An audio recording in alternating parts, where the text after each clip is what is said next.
मैं थोड़ा charger connect कर लेता हूँ।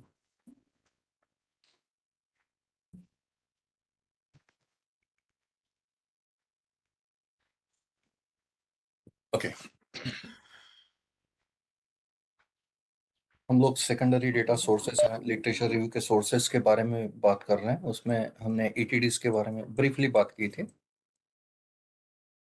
उसके बाद हम लोगों ने सर्च इंजन गूगल स्कॉलर का मैंने आपको ब्रीफली बता दिया। मैंने जितना बताया उतना ही नहीं है गूगल स्कॉलर में, और भी कुछ फंक्शंस है, पर थोड़ा टाइम कम है, इसलिए मैं नेक्स्ट इसमें मूव हो रहा हूँ। वो भी सर्च इंजन, और तीसरा है अपने इलेक्ट्रॉनिक डेटाबेसेस।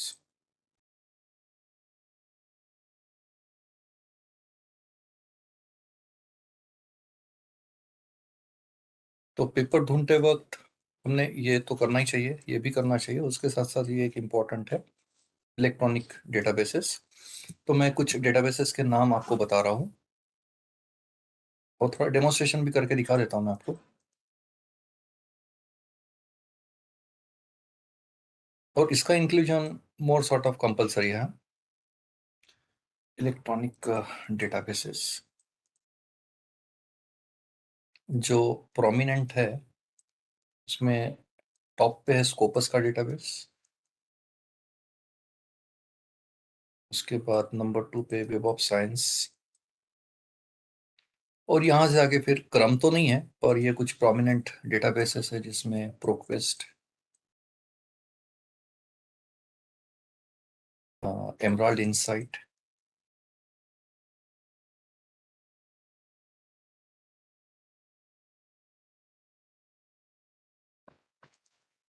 उसके बाद फिर स्प्रिंजर नेचर है, विले या राउटलेज जिसको कहते हैं। विले, विले सॉरी, राउटलेज अलग है। टेलर एंड फ्रांसिस जिसको राउटलेज कहते हैं।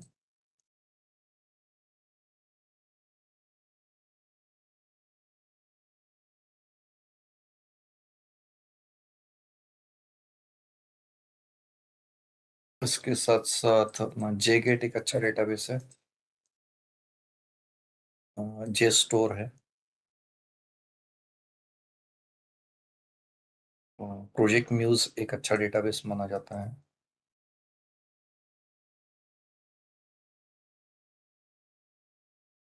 और एक एनलिस्ट है। एनलिस्ट में ये सब आता ही है एक्चुअली, अलग से नहीं बोल सकते, पर ये एक है एनलिस्ट। तो ये इनफ्लिबनेट का ही है। एक एक करके मैं थोड़ा सा बता देता हूँ आपको, और एक एक या दो इसमें के डेमोन्स्ट्रेट करके दिखा देता हूँ। पहले एनलिस्ट की बात करते हैं। आप जिस किसी कॉलेज में लेक्चरर करके काम कर रहे हैं, आपके कॉलेज की लाइब्रेरियन से एक बार कंफर्म कर लीजिए कि आपके कॉलेज में एनलिस्ट का सब्सक्रिप्शन होगा। ये सब जो है, ये सब पेड है और सब्सक्रिप्शन बेस्ड है। ये फ्री नहीं है, ओपन एक्सेस नहीं है, ये सब्सक्रिप्शन बेस्ड है। पर हम लोगों को पेमेंट करने की जरूरत नहीं होती है। मैं बता देता हूँ तरीके क्या है इसमें। तो आपके कॉलेज में आपको एनलिस्ट का तो मिल जाएगा, और एनलिस्ट में ही फिर जो मैं जेकेट बता रहा था, जेकेट, जे स्टोर, ये एनलिस्ट में भी है। इवन ऑक्सफोर्ड भी है यहाँ पे एनलिस्ट में। लिमिटेड है और लिमिटेड एक्सेस मिलता है, पर हमारा काम तो हो जाता है। यानी क्या, एनलिस्ट भले ही पेड है, पर हमारे कॉलेज ने ऑलरेडी इसके लिए पेमेंट कर लिया है। एक साल का सब्सक्रिप्शन का फीस का 5,500 रुपये है, जो सभी कॉलेजेस कर लेते हैं। और उसके उसका कारण भी एक है कि नैक और एनबीए के जो एक्रीडिटेशंस होते हैं उसके लिए ये कंपलसरी है एनलिस्ट। तो सभी कॉलेजेस में एनलिस्ट का सब्सक्रिप्शन जनरली देखा गया है। तो आप आपके कॉलेज के लाइब्रेरियन से एक बार बात करिए, और उनके पास से आप लॉगिन आईडी और पासवर्ड लेके यहाँ पे आप क्या बोलते हैं, ब्राउजिंग कर सकते हो, सर्चिंग कर सकते हो लिटरेचर का।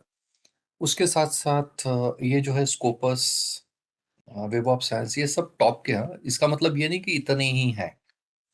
हमारी यूनिवर्सिटी की तरफ से आप सभी रिसर्च स्कॉलर्स को एक फैसिलिटी मिलती है, जिसमें आपको इसमें से कुछ डेटाबेसेस का एक्सेस फ्री ऑफ कॉस्ट मिल जाता है।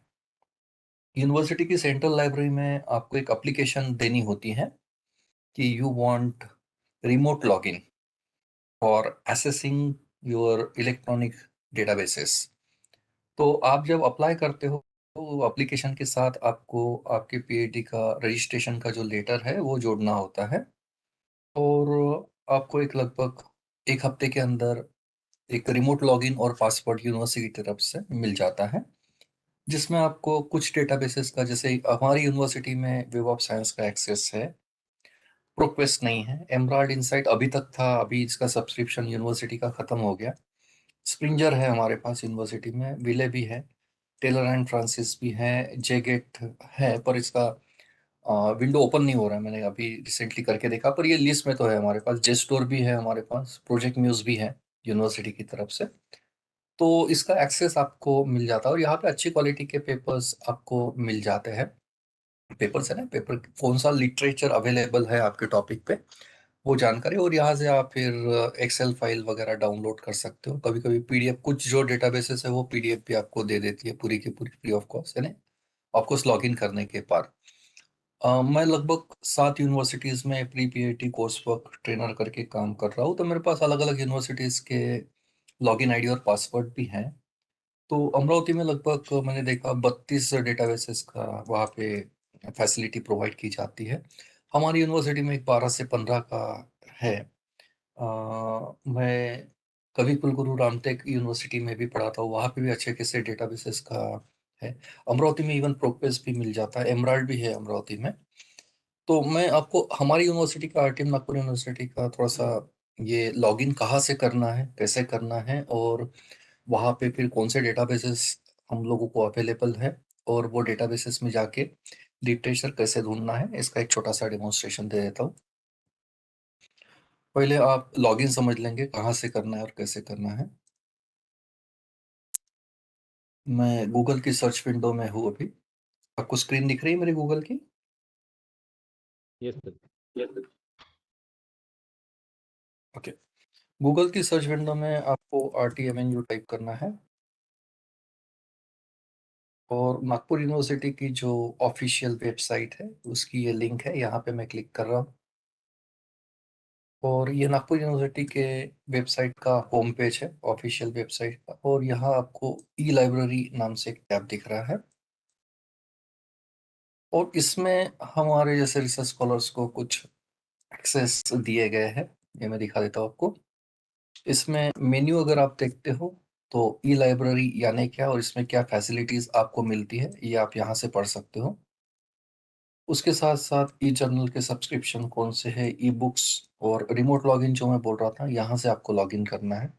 ऑफकोर्स लॉगिन मिलने के बाद, उसके बाद सुगम्य पुस्तकालय, ये ई बुक की रिपॉजिटरी है, आपको ई बुक्स ढूंढने यहाँ से आप ढूंढ सकते हो। शोध गंगा जो है उसका गेटवे यहाँ से भी दिया है, यहाँ पे क्लिक करोगे तो डायरेक्टली शोध गंगा के वेबसाइट पे आप पहुंच जाओगे। वैसे ही यहाँ पे गेटवे दिया गया है ईपीजी पाठशाला का। वेब ओपैक की सर्विसेज अवेलेबल है, इनफ्लिपनेट और प्लेगरिज्म चेकिंग जो मैं आपको बता रहा था, शोध शुद्धि, वो यहाँ से चैनलाइज होता है। तो फिलहाल मैं यहाँ से ये पूरा तो नहीं पढ़ा सकता हूँ अभी 5 मिनट में, मैं ये रिमोट लॉगिन वाला आपको बता देता हूँ। यहाँ हम क्लिक करेंगे रिमोट लॉगिन पे, और हम लोगों को यहाँ क्लिक करना है फिर remote login for user site. Click here, यहाँ पे हमको क्लिक करना है।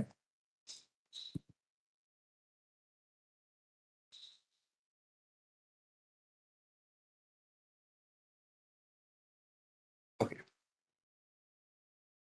आप देख रहे हो रिमोट लॉगिन में आने के बाद हमारे पास ये सब अवेलेबल है, जिसमें ई रिसोर्स है, जो मैं डेटाबेसेस की बात कर रहा था, इलेक्ट्रॉनिक डेटाबेसेस एक 12 से 15 होने चाहिए, मैं देखता हूँ अभी अपडेटेड में कितने हैं।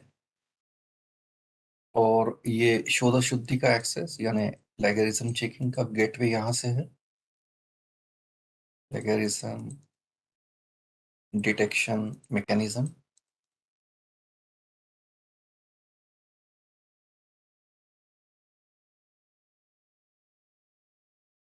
और तीसरा है यहाँ पे एनडीएल ई रिसोर्सेस। ये NDL stands for national digital network, national digital library. Of India, इसका एक्सेस आपको यहाँ से मिल जाएगा। कि इसी में शोध सिंधु वगैरह भी ये आपको वो ई लाइब्रेरी से मिल जाते हैं। पर ई शोध सिंधु में जाना है तो आप यहाँ गूगल से भी जा सकते हो। अभी मैं यहाँ पे हूँ फिलहाल। इसकी हम बात नहीं कर रहे क्योंकि हमारे सिलेबस में ये सब चीज़ें नहीं है, ये वाला है ई रिसोर्सेज का। तो ये मैं आपको बता देता हूँ। यहाँ पे मैं क्लिक कर रहा हूँ तो आप देखेंगे ये कुछ डेटाबेसेस हमारी यूनिवर्सिटी ने सब्सक्राइब किए हुए हैं। जिसमें ये अमेरिकन इंस्टीट्यूट ऑफ फिजिक्स, ये शायद फिजिक्स वालों के लिए होगा। Annual reviews, American physical society, economic and political weekly, then ISID, J-Gate जो मैं आपको बता रहा था, ये डेटाबेस है। जे स्टोर ये भी मैंने वहाँ पे लिख के रखा था। उसके बाद मैथ्सनेट, ये मैथमेटिक्स वालों के लिए होना चाहिए। ऑक्सफोर्ड का डेटाबेस है। प्रोजेक्ट न्यूज़ जो मैंने वहाँ पे लिखा था थोड़ी देर पहले। उसके बाद स्प्रिंजर नेचर, ये है। टेलर एंड फ्रांसिस राउटलेज, वो यहाँ पे है। और एक important database web of science का हमको यहाँ से एक्सेस मिल जाता है। ओके, तो ये सब हाइपर लिंक्ड है। यहाँ पे आप क्लिक करोगे, जैसे मैं वेब ऑफ साइंस का भी डेमोन्स्ट्रेशन दे रहा हूँ, जैसे मैं यहाँ पे क्लिक करूंगा तो उसके बाद फिर हम लोगों को लॉगिन करना होगा। तो मैं यहाँ पे क्लिक कर रहा हूँ, लॉगिन कर लेता हूँ। पहले थोड़ा स्टॉप शेयरिंग कर रहा हूँ मैं, और फिर लॉगिन करने के बाद मैं डेमोन्स्ट्रेशन करके दिखा देता हूँ आपको।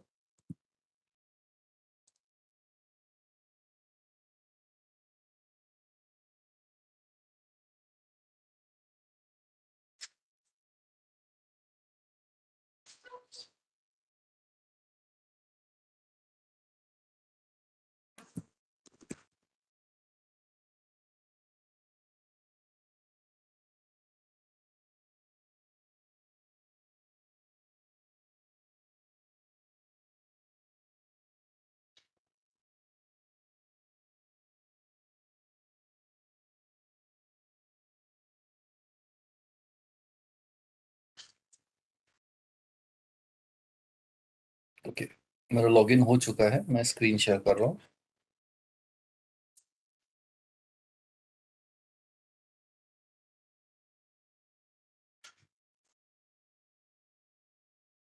ओके, ये वेब ऑफ साइंस पे है हम। क्लैरिगेट का ये वर्टिकल है, जैसे आप रिसर्च गेट के बारे में वगैरह आपको मालूम होगा शायद। ये हम डॉक्यूमेंट सर्चिंग कर रहे हैं और इसमें हम web of science core collection जो है वो ढूंढ रहे हैं। और यहाँ पे ये जो है ये सर्च विंडो है। जो हमको सर्च करना है वो कीवर्ड्स हमको यहाँ फीड करने होंगे। इसको, ये जो सर्चिंग है ये बेसिक सर्च की विंडो है।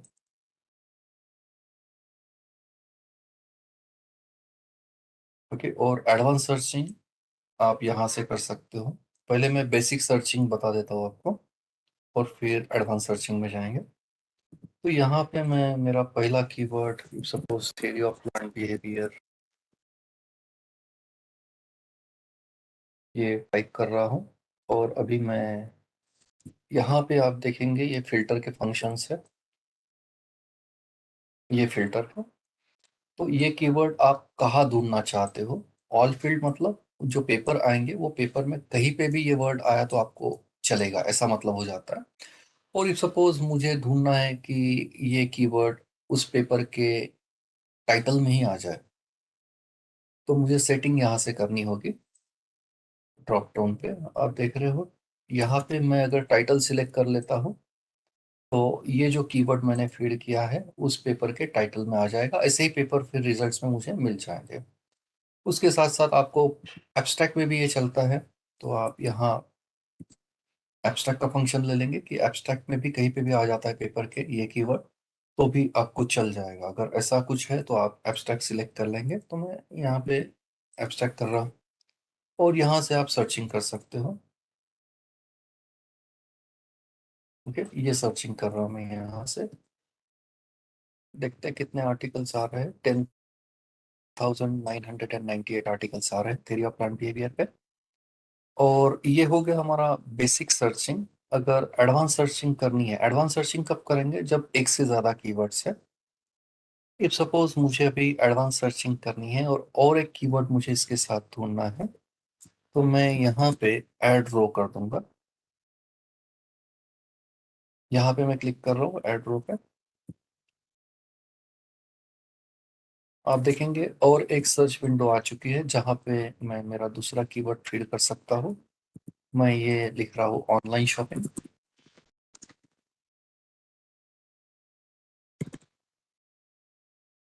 ओके, और ये है हमारे बुलियन कमांड के फंक्शन। यहाँ से हम बुलियन सिलेक्ट कर सकते हैं, एंड और नॉट। ये देखिए ये तीन आ गए यहाँ पे भी। तो मैं तो एंड कमांड ही यूज कर रहा हूँ अभी, पर आपको अगर और कमांड सिलेक्ट करनी है यहाँ से आप कर सकते हो। फिलहाल मैं एंड ही रखता हूँ इसको। और इसके बाद ये कीवर्ड मुझे कहाँ चाहिए पेपर के, तो ऑल फील्ड यानी पेपर में कहीं पे भी आया तो भी चलेगा क्या? ठीक है, मैं फिलहाल ऐसे ही रख रहा हूँ इसको। और अभी मैं सर्चिंग कर रहा हूँ इसको यहाँ से।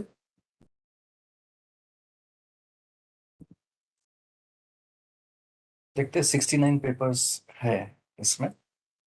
और इसमें आप देख सकते हो कि जो कीवर्ड हमने फीड किए थे वो यहाँ हाईलाइट होके आ रहे हैं।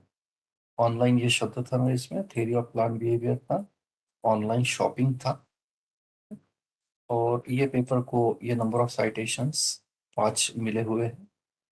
अभी इम्पोर्टेंट जो है वो आप देखेंगे कि ये हाइपर लिंक्ड है।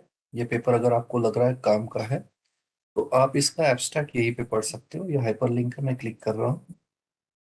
आप देखेंगे पेपर के पूरे डिटेल्स आ गए हैं और इसका एब्स्ट्रैक्ट भी हम लोगों को अवेलेबल हो चुका है। ये एब्स्ट्रैक्ट आप ये पढ़ सकते हो, और आपको लग रहा है कि ये पेपर अभी फुल लेंथ चाहिए तो आपको यहाँ से इसका DOI में देख रहा हूँ, डिजिटल ऑब्जेक्ट आइडेंटिफायर। ये DOI यूज करके हम ये पेपर फुल लेंथ डाउनलोड कर सकते हैं। DOI नहीं दिख रहा है इसका मुझे कहीं। इसके लिए मैं एक बार देख लेता हूँ गूगल स्कॉलर में ये पेपर है क्या। सपोज ये टाइटल मैंने ले लिया, कॉपी कर लिया यहाँ से, और मैं जा रहा हूँ अभी गूगल स्कॉलर में।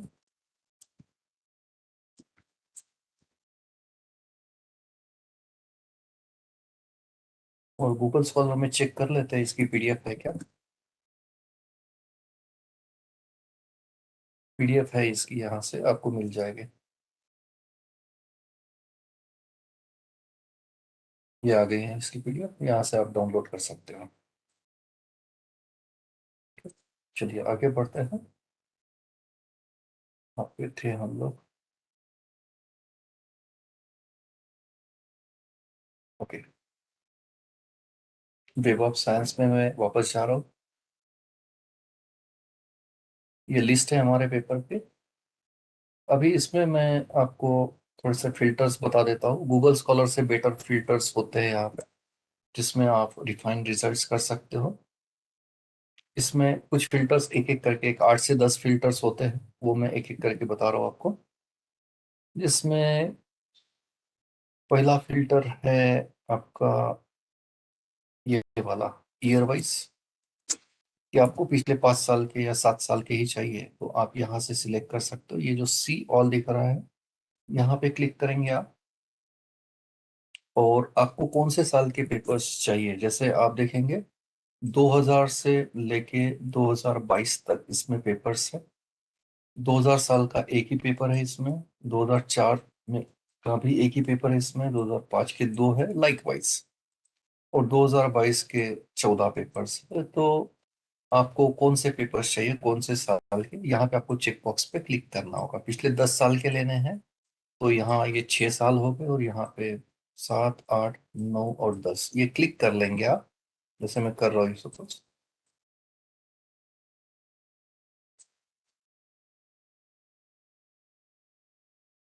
ओके, मैं अभी यहाँ नीचे रिफाइन की जो बटन है ये हिट कर रहा हूँ। तो आप देखेंगे मेरे पास अभी 65 रिजल्ट्स आ चुके हैं टाइम का फिल्टर यूज करके। उसके बाद यहाँ पे है आपका सब्जेक्ट वाइज सर्चिंग, कि आप ये जो कीवर्ड ढूंढ रहे हो कौन से सब्जेक्ट डिसिप्लिन के पेपर्स आप चाहते हो। आप देख रहे हैं यहाँ पे ये सी ऑल कर देंगे, क्योंकि कीवर्ड्स बहुत बार इंटरडिसिप्लिनरी भी यूज किए जाते हैं। तो मुझे सपोज सिर्फ बिजनेस मैनेजमेंट के पेपर्स चाहिए, तो मैं क्लिक कर लूंगा यहाँ पे। और कुछ मिलते जुलते डिसिप्लिन है क्या, देख लेते हैं एक बार। सोशल साइकोलॉजी भी चल जाता है मुझे। ओके, मुझे सिर्फ इतने ही पेपर्स चाहिए, दो फील्ड के ही पेपर्स चाहिए। बाकी ये जो वर्ड्स ये फील्ड में यूज किए गए हैं, ये वाले पेपर्स मुझे नहीं चाहिए। तो मैं यहाँ पे क्लिक कर रहा हूँ और यहाँ से रिफाइन कर लेंगे। तो 39+8 यानी 47 पेपर्स आने चाहिए अभी। ये आ चुके हैं 47। इसके बाद और भी फिल्टर्स है। डॉक्यूमेंट टाइप, आपको आर्टिकल्स चाहिए, सिर्फ इम्पेरिकल आर्टिकल जो मैं बता रहा था आपको। रिव्यू आर्टिकल्स इसमें है दो। और लिटरेचर रिव्यू का थीसिस का जो चैप्टर होता है उसमें रिव्यू आर्टिकल्स हम इंक्लूड नहीं करते हैं, तो इसको आपको एक्सक्लूड करना होगा। मुझे सिर्फ आर्टिकल्स चाहिए, तो मैं यहाँ पे क्लिक कर रहा हूँ इम्पेरिकल आर्टिकल्स। यहाँ पे क्लिक कर लेता हूँ और यहाँ से रिफाइन कर लेंगे। हाँ सर, कुछ बोल रहे हैं? पराग सर?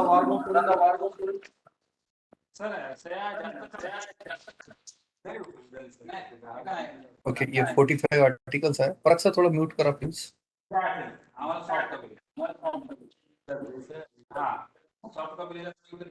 ओके, यहाँ पे आप यूनिवर्सिटी वाइज ब्राउजिंग कर सकते हो।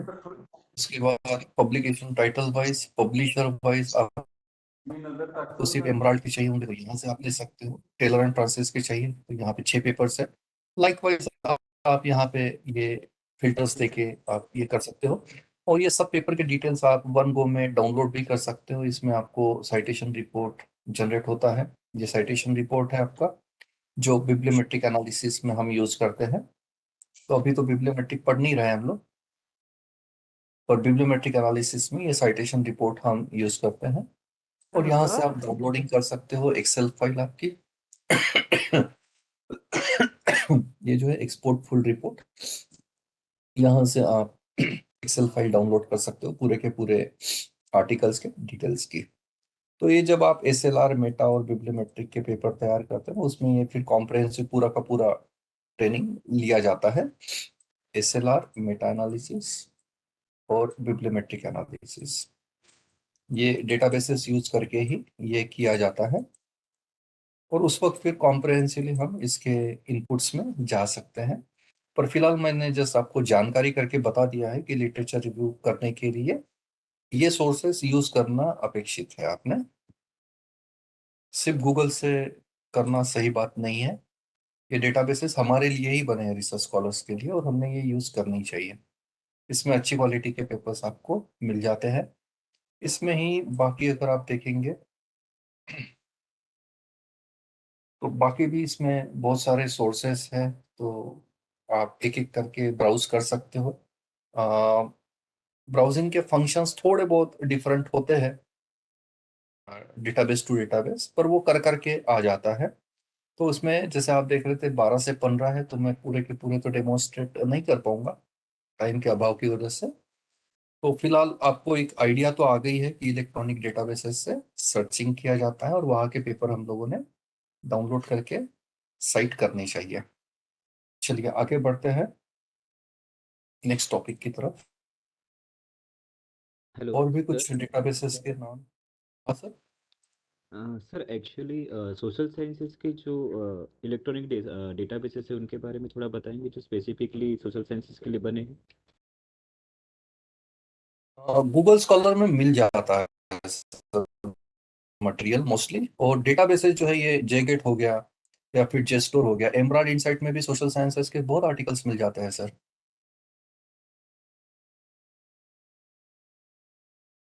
ये जेगेट में भी अच्छे खासे सोशल साइंसेस के आर्टिकल्स मिल जाते हैं। इवन मैं खुद सर भी सोशल साइंस वाला ही हूँ ना, तो सर यहाँ पे भी सब्जेक्ट शुद्ध वाइज गंगा में भी आपको अच्छे खासे थीसिस मिल जाते हैं। हाँ सर, कुछ बोल रहे क्या? हाँ सर, सब्जेक्ट वाइज जैसे मैं सोशल साइंस से हिस्ट्री में कर रहा हूँ सर, तो मिल जाएंगे। यहाँ सब्जेक्ट वाइज ब्राउजिंग होता है ना सर, जैसे आप अभी ये देख रहे हैं हाँ जेगेट। ओके, हाँ यहाँ पे सब्जेक्ट वाइज ब्राउजिंग होता है ना सर, ये दिख रहा है आपको स्क्रीन पे। हाँ हाँ सर। यहाँ पे सब्जेक्ट वाइज ब्राउजिंग होता है ना सर, ये शो मोर में आप देखेंगे तो ये हिस्ट्री भी दिख जाएगा आपको। उसमें क्लिक कर लेंगे तो सिर्फ हिस्ट्री के आर्टिकल्स अच्छा आएंगे ये आपके उस पे सामने। ये डेटाबेसेस है ना स्पेशली वो सर। सब्जेक्ट नाम डालने के लिए मिल गया। हाँ, ऑफ कोर्स ऑफ कोर्स, वो सब्जेक्ट वाइज ब्राउजिंग करना होगा ना आपको। और अभी भी मैंने वेब ऑफ साइंस पे जब दिखाया तो वहाँ पे सब्जेक्ट कैटेगरीज आ रही थी ना सर। तो हाँ आप हाँ। बस उसी सब्जेक्ट में ब्राउजिंग करेंगे तो आपके सब्जेक्ट के आर्टिकल्स आ जाएंगे। इसमें तो सभी सब्जेक्ट के होते हैं सर, ये इलेक्ट्रॉनिक डेटाबेसेस है सर। ये मल्टीपल डिसिप्लिन के आर्टिकल्स होते हैं इसमें। तो आप सब्जेक्ट वाइज ब्राउजिंग कर सकते हैं, जिसको हम फिल्टर कहते हैं ना सर। तो अच्छा आपको सब्जेक्ट फिल्टर लगाना होगा, तो आपको आपके सब्जेक्ट के मिल जाएंगे आर्टिकल्स। ठीक है सर। जेकेट भी बहुत अच्छा डेटाबेस है सर, इसमें बहुत अच्छे आर्टिकल्स मिल जाते हैं। Okay sir. चलिए आगे बढ़ते हैं।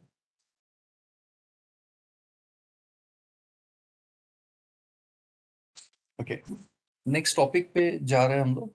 वो है क्वेश्चनियर और शेड्यूल। मैं दिखा देता हूँ सिलेबस एक बार।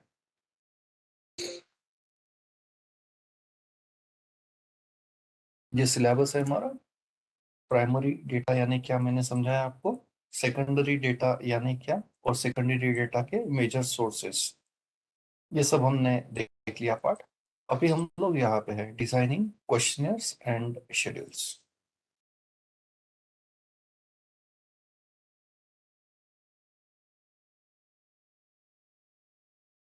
ओके,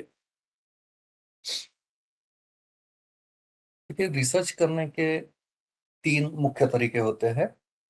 एक होता है सर्वे प्रोजेक्ट, दूसरे होते हैं एक्सपेरिमेंटेशन,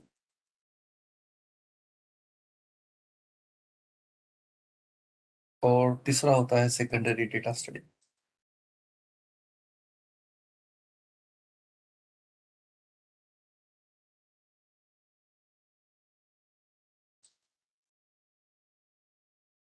तो सर्वे, ये जो मेथड है, ये प्रीडोमिनेंटली यूज होती है social sciences, commerce, management, interdisciplinary के सब्जेक्ट जैसे होटल मैनेजमेंट हो गया, आर्किटेक्चर हो गया, physical education, library science, psychology. इन सब सब्जेक्ट्स में जनरली रिसर्च करने का एक तरीका होता है सर्वे, प्रीडोमिनेंटली यूज होता है। और मैंने देखा है कि इवन लाइफ साइंसेस, ह्यूमैनिटीज के भी कुछ ऐसे रिसर्च टॉपिक्स है कि जहाँ पे सर्वे प्रोजेक्ट किए जाते हैं। आपके सोशियोलॉजी, सोशल वर्क, उसके बाद economics, political science, public administration, social work, education, physical education, इन सब डिसिप्लिन में रादर मैनेजमेंट, इन सभी में सर्वे करके जनरली रिसर्च किया जाता है। एक्सपेरिमेंटेशन की अगर बात करते हैं तो ये प्रीडोमिनेंटली साइंस, सभी प्रकार का साइंस, फिजिक्स, केमिस्ट्री, मैथमेटिक्स, यानी physical sciences, material sciences, environmental sciences, या फिर लाइफ साइंसेस, इन सभी में मोस्टली एक्सपेरिमेंटेशन करके रिसर्च किया जाता है। और सेकेंडरी डेटा स्टडी जो खास करके ह्यूमैनिटीज और लैंग्वेजेस, जैसे मराठी भाषा में कोई रिसर्च कर रहा है, या हिंदी भाषा, संस्कृत, पाली, इन सब भाषाओं में, या लिटरेचर पे इंग्लिश लिटरेचर का कोई रिसर्च स्कॉलर है जो रिसर्च कर रहा है। इसके साथ साथ हिस्ट्री हो गया, जियोग्राफी हो गया। ये कुछ सब्जेक्ट डिसिप्लिन है ह्यूमैनिटीज के कि जिसमें सेकेंडरी डेटा स्टडीज की जाती है। तो ये तीन मुख्य पद्धति मानी जाती है रिसर्च करने की। हमारी नागपुर यूनिवर्सिटी में 67 सब्जेक्ट डिसिप्लिन्स है, और उसको हम लोगों ने 4 या 5 बोर्ड्स में डिवाइड किया हुआ है। तो उसमें आप देखेंगे कि सर्वे प्रोजेक्ट्स बहुत सारे रिसर्च स्कॉलर्स जनरली करते हैं। सर्वे और एक्सपेरिमेंटेशन, ये सबसे ज्यादा तादाद हमारे यहाँ इसकी है। और हम लोग जो टॉपिक अभी डिस्कस कर रहे हैं, क्वेश्चनियर और शेड्यूलिंग, और इसका डिजाइनिंग भी, तो ये मोस्टली ये जो टॉपिक है ये रिलीवेंट है ऐसे रिसर्च स्कॉलर्स के लिए कि जो सर्वे मेथड फॉलो करके रिसर्च कर रहे हैं। क्वेश्चनियर और शेड्यूल, इनको डेटा कलेक्शन इंस्ट्रूमेंट्स या डेटा कलेक्शन टूल माना जाता है।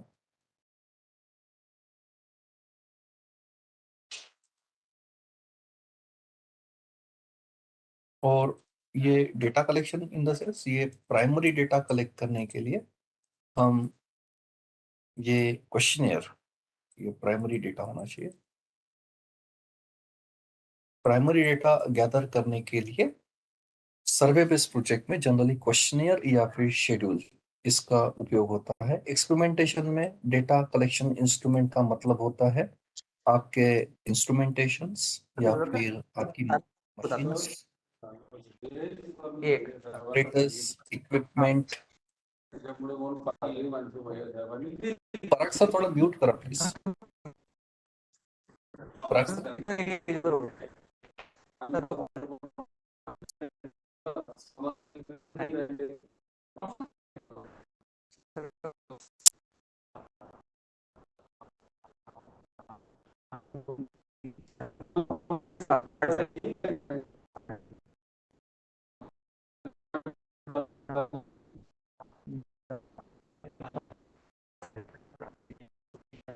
वॉइस ब्रेक हो रहा है। नहीं, मेरी वॉइस है ही नहीं, वो पराग सर बात कर रहे हैं इसलिए मैं थोड़ा रुका था। पराग सर म्यूट करेंगे प्लीज थोड़ा।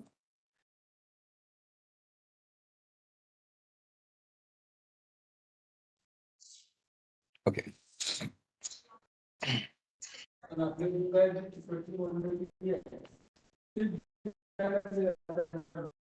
पराग सर,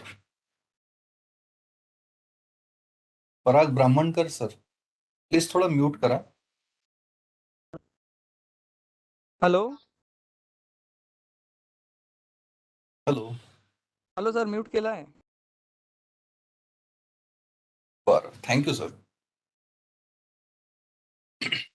ओके, तो मैं ये बताने की कोशिश कर रहा था कि क्वेश्चनियर और शेड्यूल ये जो कंसेप्ट है ये सर्वे बेस्ड रिसर्च प्रोजेक्ट में जनरली अप्लीकेबल होते हैं, और क्वेश्चनियर और शेड्यूल को डेटा कलेक्शन टूल या फिर डेटा कलेक्शन इंस्ट्रूमेंट माना जाता है। क्वेश्चनियर, इसके बारे में आपने इससे पहले भी सुना होगा। क्वेश्चनियर को ही हम सर्वे फॉर्म भी कहते हैं। ये एक डॉक्यूमेंट की तरह काम करता है जिसको हम डेटा कलेक्शन टूल कहते हैं, और इस डॉक्यूमेंट में आपके टॉपिक से रिलेटेड कुछ क्वेश्चंस हम एक के नीचे एक एक प्रॉपर ऑर्डर में स्ट्रक्चर करने की कोशिश करते हैं या प्रेजेंट करने की कोशिश करते हैं, और ये सर्वे फॉर्म फिर हम हमारे जो टारगेट रेस्पोंडेंट है उनके ऊपर एडमिनिस्ट्रेशन करके प्राइमरी डेटा गैदर करते हैं, और इसीलिए इसको प्राइमरी डेटा कलेक्शन टूल या फिर इंस्ट्रूमेंट कहते हैं। और इससे पहले भी आपने क्वेश्चन ये शब्द सुना होगा, और शायद आप लोगों ने ये सर्वे फॉर्म कभी ना कभी लाइफ में फिलअप तो जरूर किए होंगे, क्योंकि कुछ रिसर्च स्कॉलर्स के जो प्रोजेक्ट्स होते हैं सर्वे पे, उन्होंने शायद आपको रिक्वेस्ट की होगी कि उनका सर्वे फॉर्म फिलअप करके दें, या फिर इन जनरल लाइफ में भी आपने कहीं ना कहीं फीडबैक फॉर्म फिलअप किए होंगे, और शायद इसी पर्टिकुलर वर्कशॉप में भी आपको towards the end of the workshop एक फीडबैक फॉर्म फिलअप करने के लिए कहा जाए, या इससे पहले भी आपने कुछ एफटीपीज या फिर कॉन्फ्रेंसेस अटेंड की होगी, उसमें भी आपने कुछ ना कुछ फीडबैक फॉर्म फिलअप किए होंगे जो क्वेश्चनर की तरह ही काम करते हैं। इवन आज की डेट में तो आप कहीं रिसोर्ट में रुके हैं तो आपको चेकआउट के वक्त भी एक फीडबैक फॉर्म दिया जाता है। Even hotels, restaurants, hospitals, even गाड़ी की सर्विसिंग भी करते हैं तो शाम को बिल के साथ हमको एक फॉर्म फिलअप करने के लिए दिया जाता है। ये सब जो फॉर्म्स है हमने इससे पहले देखे हुए हैं और फिलअप भी किए हुए हैं, और ये क्वेश्चनेयर की तरह ही काम करते हैं। तो मुझे नहीं लगता ये टर्मिनोलॉजीज आपके लिए नई है। सिर्फ फर्क समझ लेते हैं कि क्वेश्चनेयर और शेड्यूल में क्या फर्क है। ये दोनों के दोनों प्राइमरी डेटा कलेक्शन इंस्ट्रूमेंट है, ये दोनों के दोनों डॉक्यूमेंट्स की तरह काम करते हैं। फर्क फर्क जो मुझे लगता है कि क्वेश्चनेयर एक डॉक्यूमेंट की तरह काम करता है। Questionnaire is a document,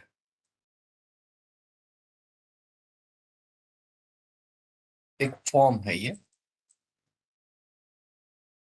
survey form जिसको कहते हैं। और शेड्यूल जो है ये एक प्रोसेस मानी जाती है। Scheduling is a process, it is in the form of interview, you can say personal interview. फर्क समझा देता हूं मैं। आपने आपके डेटा, आपके रिसर्च प्रोजेक्ट की डेटा की नीड्स या रिक्वायरमेंट्स एसेस कर ली है, और उसके बाद आपने एक क्वेश्चनर डिजाइन किया, और वो सर्वे फॉर्म जो है वो आप एडमिनिस्टर कर रहे हो रिस्पोंडेंट्स पे। और एडमिनिस्ट्रेशन करते वक्त आपने ये फॉर्म, इफ सपोज रेस्पोंडेंट को सेंड किया है वो मेल के थ्रू, यानी कुरियर या फिर पोस्ट ऑफिस के थ्रू या फिर ईमेल के थ्रू आपने रेस्पोंडेंट को भेज दिया, या फिर आपने ये उनको इलेक्ट्रॉनिक कॉपी व्हाट्सएप कर दी, यानी गूगल फॉर्म आपने तैयार कर लिया और वो फॉर्म आपने व्हाट्सएप और फेसबुक और बाकी सोशल मीडिया पे आपने ये सेंड कर दिया। तो अगर आप इस तरीके से क्वेश्चनर का एडमिनिस्ट्रेशन करें, इसको क्वेश्चनर एडमिनिस्ट्रेशन कहते हैं। क्वेश्चनर एडमिनिस्ट्रेशन में क्या हो रहा है कि आपने सर्वे फॉर्म तैयार किया और वो आपने रेस्पोंडेंट को भेज दिया, और डेटा जो है वो आपके एब्सेंशिया में फिलअप हो रहा है। जब आपका रेस्पोंडेंट ये सर्वे फॉर्म फिलअप करेगा तब वहां पे आप फिजिकली मौजूद नहीं रहोगे, क्योंकि आपने उनको भेज दिया है फॉर्म मेल के थ्रू, ईमेल के थ्रू या फिर व्हाट्सएप के थ्रू। और आपके रेस्पोंडेंट को जब भी फुर्सत मिलेगी तब वो पढ़ेंगे और वो फॉर्म फिलअप करके आपको भेजेंगे। और जब वो फॉर्म फिलअप करेंगे तो वहां पे आपकी मौजूदगी नहीं है, आपके एब्सेंशिया में डेटा गैदर हो रहा है।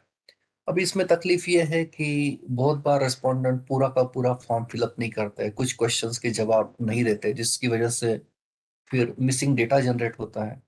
कभी कभी तो ये भी देखा जाता है कि रेस्पोंडेंट क्वेश्चन ठीक से पढ़ता ही नहीं है और सिर्फ टिक मार्क करके भेज देता है।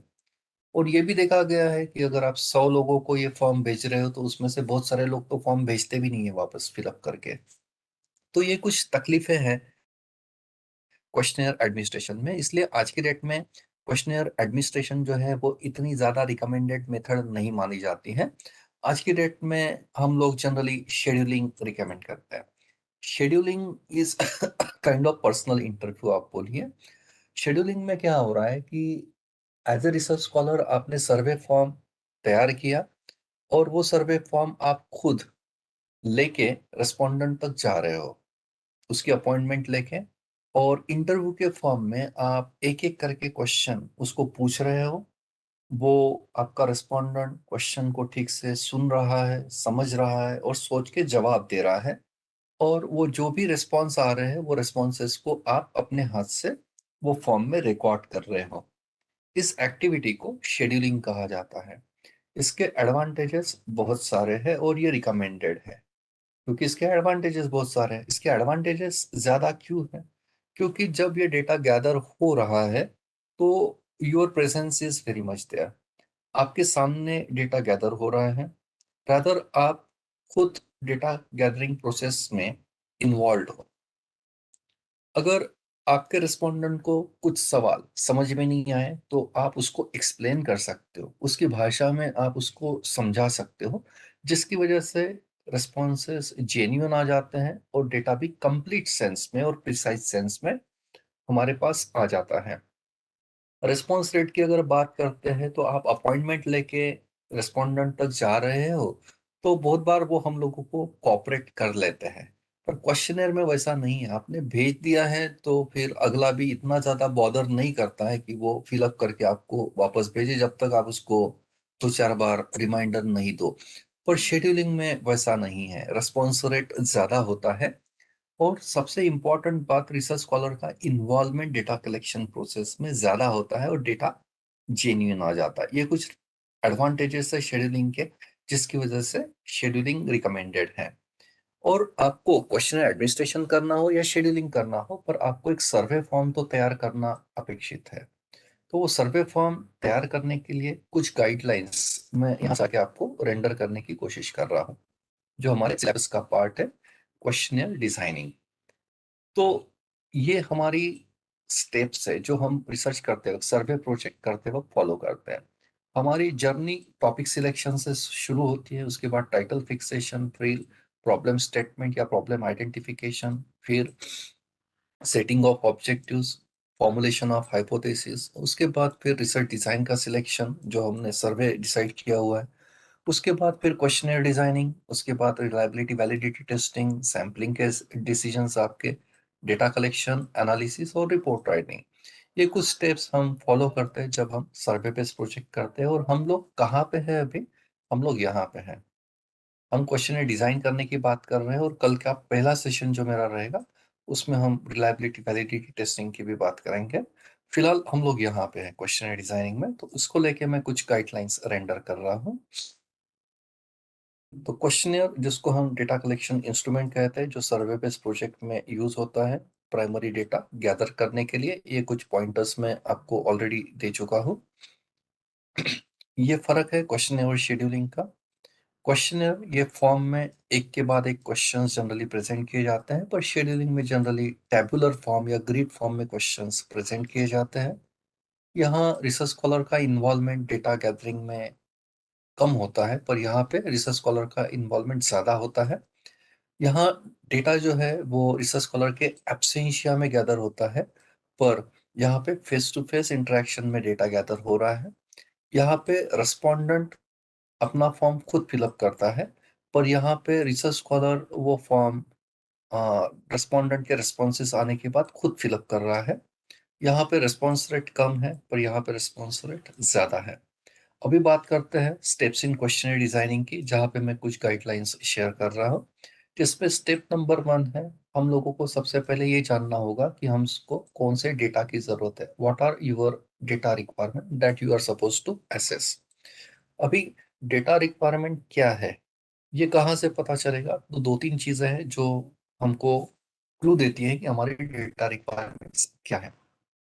लेकिन हम लोगों को रिसर्च करना है, यानी एनालिसिस करना है, और एनालिसिस जो है वो पूरा का पूरा रिवॉल्व होता है हमारे हाइपोथेसिस और ऑब्जेक्टिव्स के सेट के इर्द गिर्द। यानी एनालिसिस जो है वो ऑब्जेक्टिव्स और हाइपोथेसिस के इर्द गिर्द घूमता है। एनालिसिस किसका करेंगे? तो ऑब्जेक्टिव्स में जो स्टेटमेंट्स हमने लिखे हैं उसी का एनालिसिस होगा, और हाइपोथेसिस में जो स्टेटमेंट्स हमने तैयार किए हुए हैं उसका टेस्टिंग करेंगे ना। उसी को हम स्टैटिस्टिकल एनालिसिस कहते हैं। अभी हम लोगों को सबसे पहले डिसीजन लेना होगा कि हमारी रिक्वायरमेंट्स क्या है, एनालाइज करने के लिए क्या डेटा लगेगा। तो your what should be pretty clear. What कहाँ से पता चलेगा कि आप क्या रिसर्च कर रहे हैं? ये जब तक नहीं मालूम होगा तब तक how can not be discuss कि आप कैसे रिसर्च करेंगे। इसके लिए आपको वर्कआउट करना होगा आप क्या कर रहे हैं। ये पता चलेगा आपके रिसर्च टाइटल से, आपके रिसर्च क्वेश्चन जिसको हम आरक्यूज कहते हैं, आपके ऑब्जेक्टिव्स, आपके हाइपोथेसिस, और इन सब से फिर हम डिराइव करते हैं वेरिएबल्स और कंस्ट्रक्ट्स।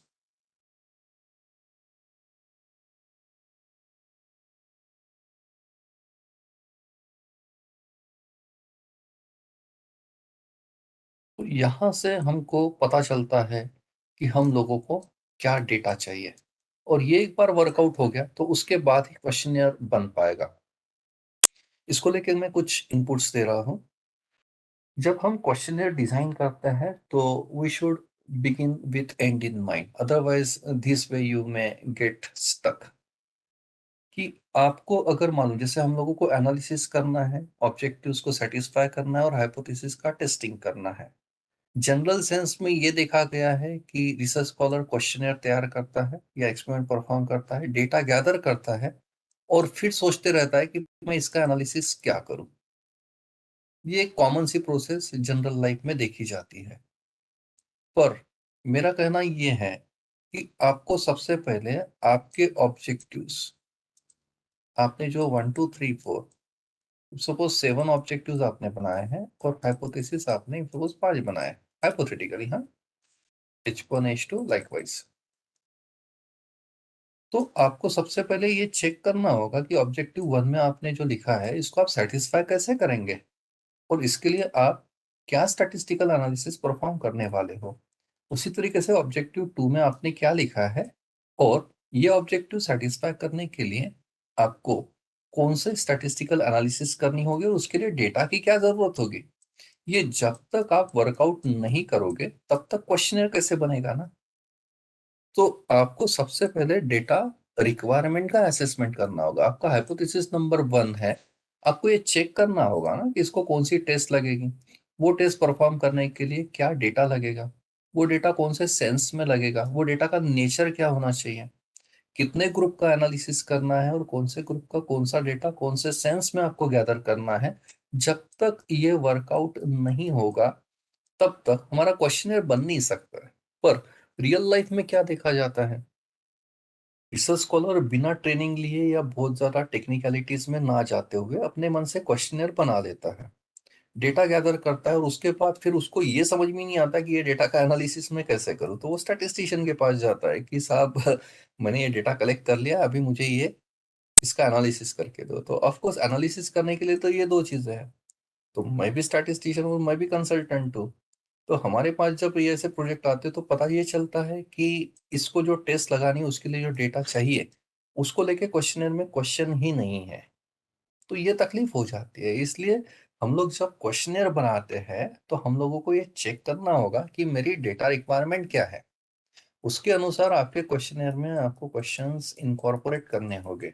तब तक आपका क्वेश्चनर जो है वो वेल प्लान्ड क्वेश्चनर नहीं बन पाएगा। तो रिसर्च स्कॉलर डेटा कलेक्शन करने के बाद एनालिसिस करते हैं, और मैं बार बार बोल रहा हूँ ऐसा ना करते हुए you just do away with this practice.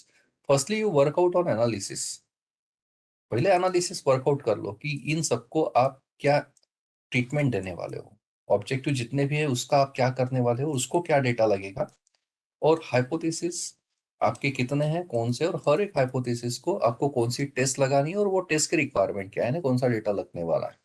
और उसके बाद ही फिर हमने डेटा कलेक्शन इंस्ट्रूमेंट यानी क्वेश्चनियर फिर डिजाइन करना चाहिए, तो हमारा क्वेश्चनियर टू द पॉइंट और क्रिस्प बनेगा। अभी जब हम डेटा रिक्वायरमेंट की असेसमेंट करते हैं तो हम लोगों को थोड़ा सा एक बेसिक अंडरस्टैंडिंग होना जरूरी है, जिसमें सबसे पहले हम लोगों को आइडिया होनी चाहिए कि हम जो प्रोजेक्ट रिसर्च प्रोजेक्ट पे काम कर रहे हैं उसमें क्या हमने लिस्ट ऑफ वेरिएबल बनाई है।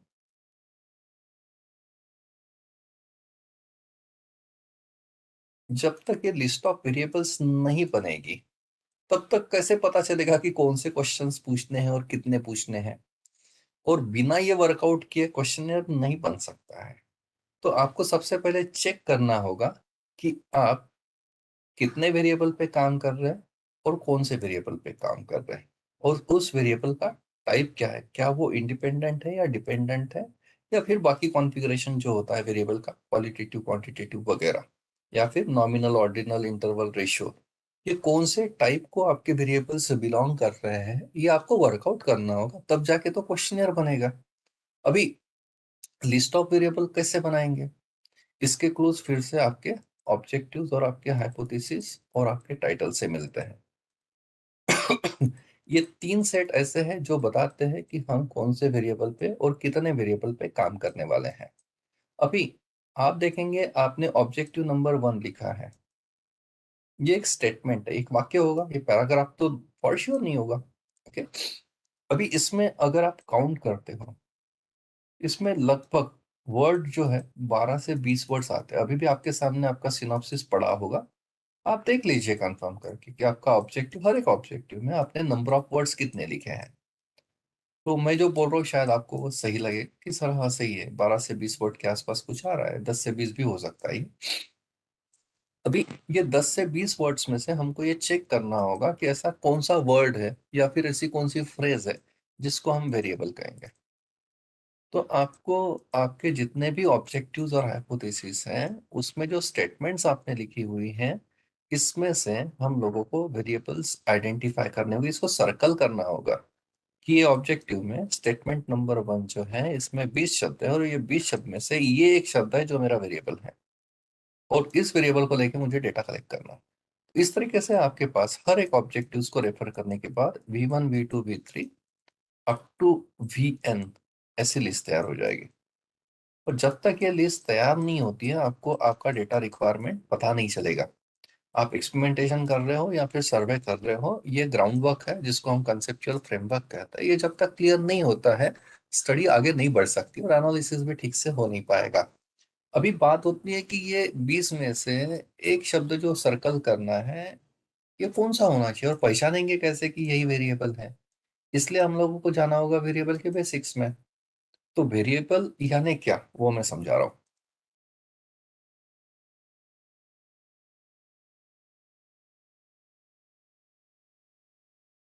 डेफिनेशन मैं लिख रहा हूँ यहाँ पे।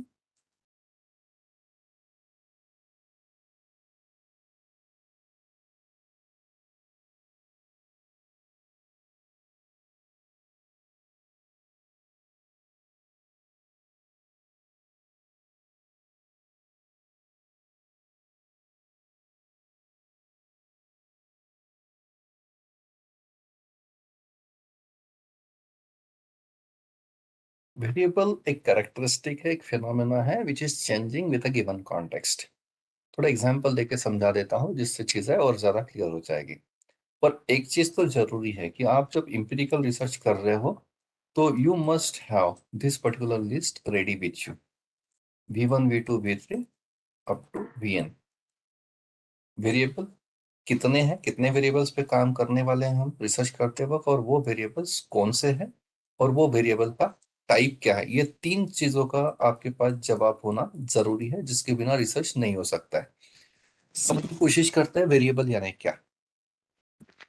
एक कैरेक्टरिस्टिक है जो चेंज होती है विद ए गिवन कॉन्टेक्स्ट। अभी सपोज इस पर्टिकुलर मीटिंग में 30 रिसर्च स्कॉलर्स है हम, ओके, 1 2 3 अप टू सपोज 30। अभी मैं एक एक करके आप सबको पूछ रहा हूँ कि what is your weight in KG. तो मुझे जवाब मिलना शुरू हो जाएगा। कोई बोलेगा मेरा वेट 47 है, कोई बोल रहा है 63 है, तीसरा इफ सपोज बोल रहा है कि 79 है। लाइकवाइज मेरे पास ये डेटा आ जाएगा, और तीसरा रिसर्च स्कॉलर कह रहा है कि मेरा weight, where is my cursor, yes, तीसरा रिसर्च स्कॉलर है जो बोल रहा है कि मेरा वेट सपोज 64 है। लाइकवाइज मेरे पास ये डेटा आ गया, ओके। और इसमें वेट जो है it is considered as variable. Why it is so? Because when I am asking this particular characteristic to 30 different respondents, I am getting different responses. So it is a characteristic which is changing person to person या फिर respondent to respondent।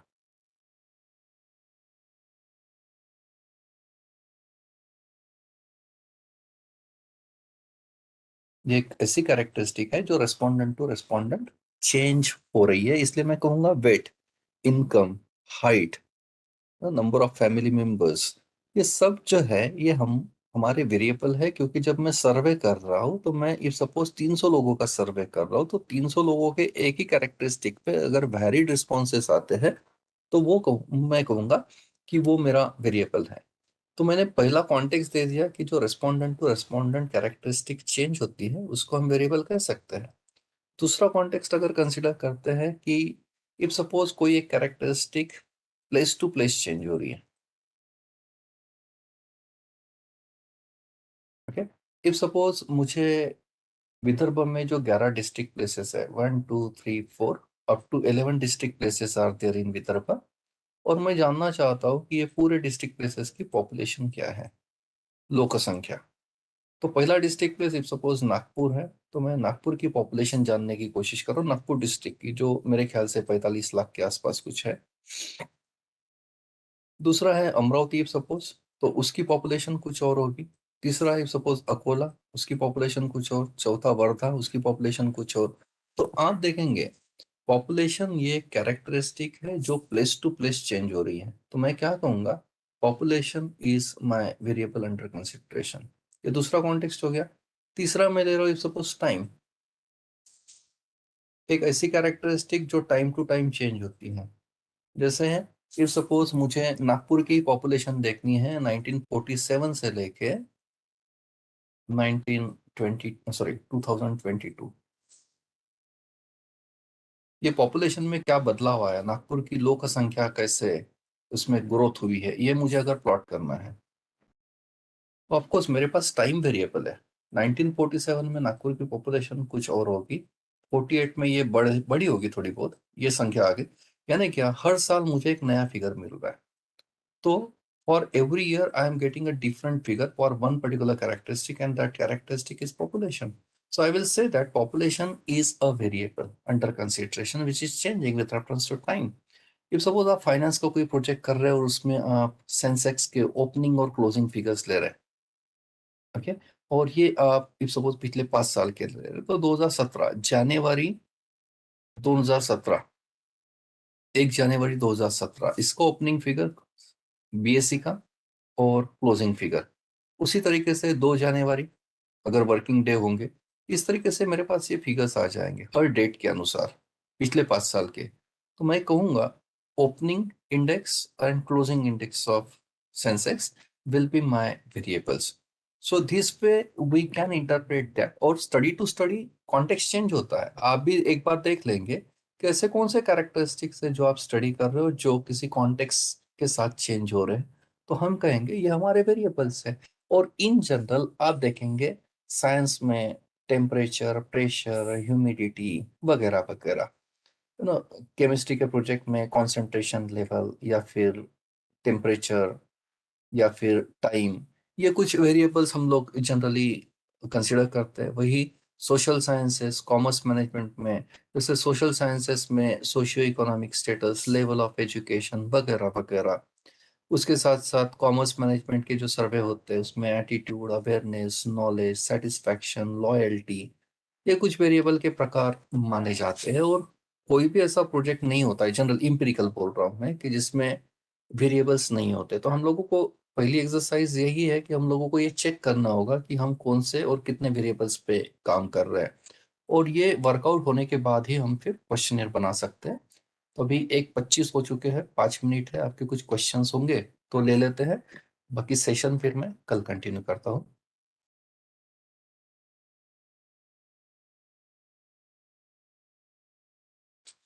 कुछ questions है तो पूछ सकते हैं आप।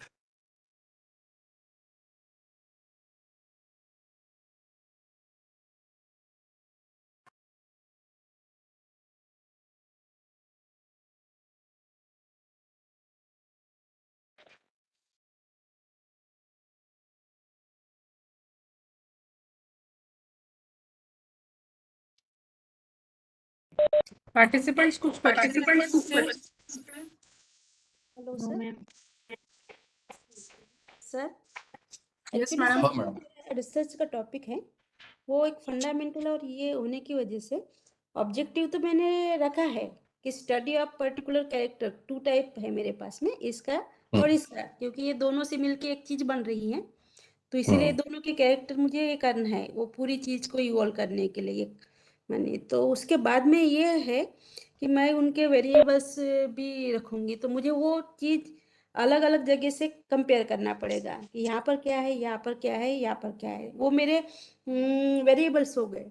लेकिन मैं इस फंडामेंटल होने की वजह से इसमें काम नहीं हुआ, तो मैं हाइपोथेसिस नहीं बना रही हूँ। अगर मैं हाइपोथेसिस एक प्रेडिक्ट कर रही हूँ कि ऐसा ऐसा होना चाहिए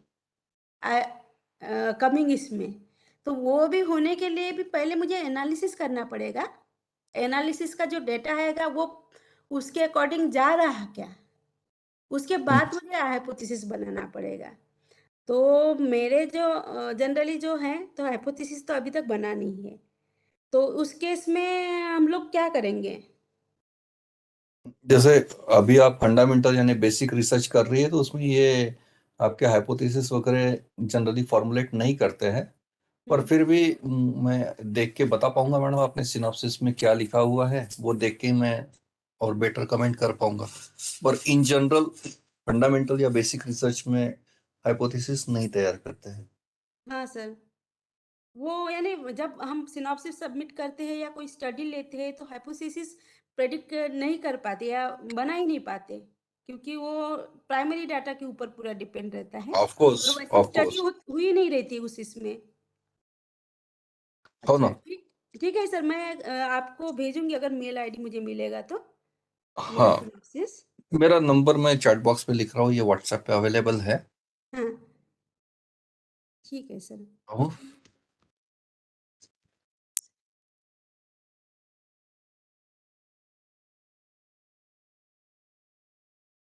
हाइपोथेसिस फॉर्मुलेशन और टेस्टिंग ये एम्पिरिकल रिसर्च का पार्ट है, बेसिक रिसर्च का नहीं है।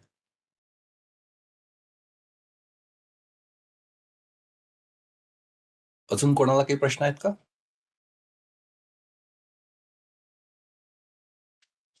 थांबून जायचं प्रीती मॅडम मग? हो सर चालेल. आपण आता सोमवारी आहे सर तुमचं, सोमवार आणि मंगळवारी हो हो है ना? Okay sir, thank you so much sir. Friends, अगर आपको कुछ डाउट्स अगर अभी रेज होते हैं, कल आप फिर से कुछ स्टडी करते हैं, so Monday we can proceed if you have any question. तो यहाँ पे रुकते हैं. Thank you so much doctor Ashish Linge sir for today's session. We will meet at Monday at 10:30. Sure ma'am, thank you. Thank you so much sir. Friends, now you can proceed for lunch break. अभी थोड़ा ध्यान दीजिए timing पे.